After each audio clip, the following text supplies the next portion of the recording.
వేదిక మీద ఉన్న పెద్దలకు మీడియా మిత్రులందరికీ వందనాలు. అనుకున్నట్టే జరిగింది. నాకైతే పెద్ద సర్ప్రైజ్ ఏం కాదు ఇది.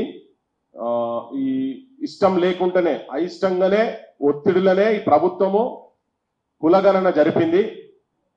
యావత్ తెలంగాణలో ఉన్నటువంటి మేధావులందరూ ప్రభుత్వం మీద ఒత్తిడి చేసి కాంగ్రెస్ మేనిఫెస్టోలో పెట్టిన ప్రకారం 42% బీసీలకు లోకల్ బాడీలో రిజర్వేషన్స్ కల్పిస్తామని అయితే కామారెడ్డి డిక్లరేషన్ పెట్టినరో దానికి కాకుండా ఎలక్షన్స్ కు పోతున్నారని చెప్పని వాళ్ళు ప్రకటనలు చేసినప్పుడు దాని మీద ఒత్తిడి చేసి people's committee on caste census తరఫున చాలా సందర్భాల్లో మంత్రులతో కావచ్చు, ముఖ్యమంత్రితో కావచ్చు, చాలా సుదీర్ఘంగా ఈవెన్ బీసీ కమిషన్ తో కూడా చర్చలు చేసి ఒత్తిడి చేసి ఆ ఒత్తిడిలో అయిష్టంగా చేసిన లెక్కలు తప్పుల తడకలే అవుతాయని చెప్పని మొదటి నుంచే అనుకున్న విషయం అనుకున్నట్టుగానే జరిగింది. ఏ రాజకీయ పార్టీ కూడా తెలంగాణలో బీజేపీ కావచ్చు, బీఆర్ఎస్ కావచ్చు, కాంగ్రెస్ కావచ్చు, ఏ రాజకీయ పార్టీ కూడా నిజంగా కూడా చిత్తశుద్ధి లేదు.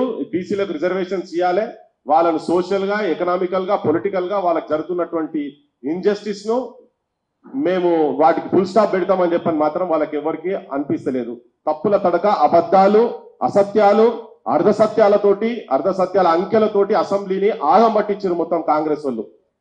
దానికి ధీటుగా అంటే ఫోకస్ బక్వాస్ మాటలు కూడా అన్ని బక్వాస్ మాటలు, బేకార్ మాటలు మాట్లాడుతారు అసెంబ్లీలో కూర్చొని రాజకీయ పరమైన స్టేట్మెంట్. అందుకే కడుపు గాలి కసితోటి కొందరు చింపుతున్నారు, కొందరు కాలబెడుతున్నారు.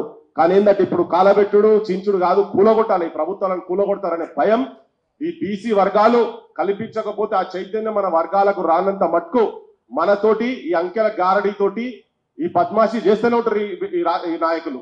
మనము పైసలకు అమ్ముడు పోయినంత కాలం, మనకు రాజకీయ చైతన్యం రానంత కాలం, ఓట్లు పైసలు తీసుకొని వేసినంత కాలం మనం ఇట్లనే అబాస్ పాలవుతుంటాం, అవమానాల పాలవుతుంటాము.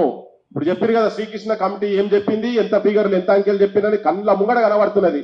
అంటే అగ్రకులాలోనే పెళ్లిళ్ళు చేసుకుంటుండ్రు, అగ్రకులాలోనే సంసారాలు చేస్తుండ్రు, అగ్రకులాలోనే పొరగాలని అంటున్నారు. బీసీలు కూడా పెళ్లిళ్ళు చేసుకుంటలేరు, బీసీలు సంసారాలు చేస్తలేరు, బీసీలకు పొరగాళ్ళు అయితేనేరా. 52% వరకు ఉన్నదని చెప్పి మన సమగ్ర కుటుంబ సర్వేలో ఉన్నదని చెప్పి గత ప్రభుత్వంలో మొత్తుకుంటున్నారు. ఈయన అంటాడు ఇది ఎట్లా తీసుకుంటాం, లెక్కకే తీసుకోమని ఒకప్పుడు మాట్లాడుతున్నాడు. మన దాన్ని లెక్కకి తీసుకొని పరిగణలో తీసుకొని బీసీల సంఖ్య, ఓసీల సంఖ్య తక్కువైందని చెప్పి మళ్ళీ చెప్తున్నాడు. ఇదంతా ఏంటంటే ఈయనటోడు ఉన్నాడు కదా, జనం పిచ్చోళ్ళు అనుకొని మాట్లాడుతున్నాడు ఈ ముఖ్యమంత్రి అయితే. ఆయనకు అంటే ఆయన తలకాయలో ఉన్నది సామాన్య, తలకాయల సామాన్ లేదు అంటలేను, కానీ మన జనాలకు తలకాయ లేదని చెప్పని ఆయన మరొకసారి రుజువు చేసేటువంటి ప్రయత్నం చేస్తున్నారు. కానీ ఇప్పటిదాకా ఇప్పుడు బీసీలో ఉన్నటువంటి మేధావులు కావచ్చు చాలా భీష్మించుకొని కూర్చున్నారు. ఇక్కడ నుంచి కింది దాకా డేటా కూడా పోతున్నది. ఇంతకుముందు మీరు అన్నదే, మీరు చెప్పిందే పాట అన్నట్టుగా నడిచింది. ఇలా సోషల్ మీడియా వచ్చి కింది దాకా కూడా ప్రతి ఊర్లలో కూడా 3 వాట్ల కాడ కూర్చున్నా కానీ ఏ ఇంటి కాడ కూర్చున్నా చదువుకునే పిల్లల దగ్గర దాకా ఇన్ఫర్మేషన్ పోతున్నది. పోయేటోళ్ళు కూడా తీసుకుపోయేటోళ్ళు కూడా చాలా గట్టిగా బలంగా తీసుకుపోతున్నారు. Social media, mainstream media వాళ్ళ ఇంట్రెస్ట్ బట్టి నడుస్తున్నారు. కానీ నేను 50 మంది తెలంగాణలో ఉన్నటువంటి మొత్తం సమాజం చెప్పదలుచుకున్నా.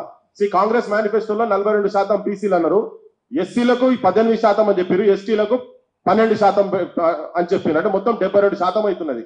ఈ 72% వీళ్ళేం తెలియలేకేం పెట్టలే, మన ఓట్ల గురించి అని పెట్టింది. కానీ ఇప్పుడు చట్టం మాత్రం చేయాల్సిన అవసరం ఉంది కదా.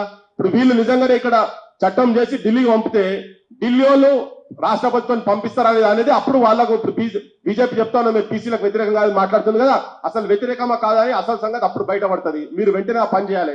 ఈయన పని చేయడు, ఉట్టి అంకెలు చూపించారు కానీ దాని మీద ఒక తీర్మానం కాదు, చట్టం కాదు, ఏం చేయలేదు.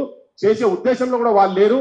అందుకనే ప్రజా ఉద్యమాలు, బీసీల ఉద్యమాలు, ఈవెన్ ఎస్సీలో కూడా నష్టం జరుగుతున్నది, ఇలా ఎస్టీలకు నష్టం జరుగుతున్నది. అందరు తయారు కావాల్సిన అవసరం ఉన్నది. గ్రామ పంచాయతీ ఎలక్షన్స్ లో వాళ్ళు ఇప్పుడు పెట్టదలుచుకున్నారు, వాటిని పెట్టకుండానే ప్రయత్నం చేయాలి. ఒకవేళ పెట్టినా కానీ స్వతహా బీసీల గురించో, ఎస్సీల గురించో, ఎస్టీల గురించో, ముఖ్యంగా బీసీల గురించి పనిచేసేటువంటి ఇండిపెండెంట్స్ అయినా కానీ సపోర్ట్ చేసి గెలిపించుకోవాలి. కానీ ఈ పార్టీలకు మాత్రం ఇప్పుడు ఈ పార్టీ అయిపోయింది కనుక గతం పార్టీ వాళ్ళు ఇప్పుడు ఒకటే ముంగడ పడుతున్నారు. బీఆర్ఎస్ వాళ్ళు వీళ్ళ తప్పుల ఎండగట్టం చేస్తున్నారు. కానీ ఈ తప్పుల తరగ మొత్తం చేసింది వాళ్ళే. 34% ఉన్నది, 18% తీసుకొచ్చి సర్వనాశనం చేసిరు. ఇప్పుడు కొత్త దొంగలను చూసి పాత దొంగలను మర్చిపోవద్దు. పాత దొంగ దొంగే, కొత్త దొంగ దొంగే, ఇంకోడు కూర్చొని మాట్లాడాడు, ఢిల్లీ నోడు కూడా దొంగే.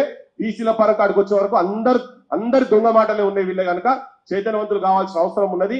ప్రతిదీ సూక్ష్మంగా మీరు అనాలిసిస్ చేయాల్సిన అవసరం ఉంది. గ్రామాలల్లో యువకులకు విజ్ఞప్తి చేస్తున్నట్టు గ్రామాలలో మీరు కూడా చర్చ చేయండి, ఈ డేటా పెట్టుకొని అందరి ఇళ్లకు పోయి ఎవరినైతే ప్రాపర్ ఉన్నారో వాళ్ళ ఎన్నికలు చేసుకున్నటువంటి ప్రయత్నం జరపాలని చెప్పి విజ్ఞప్తి చేస్తూ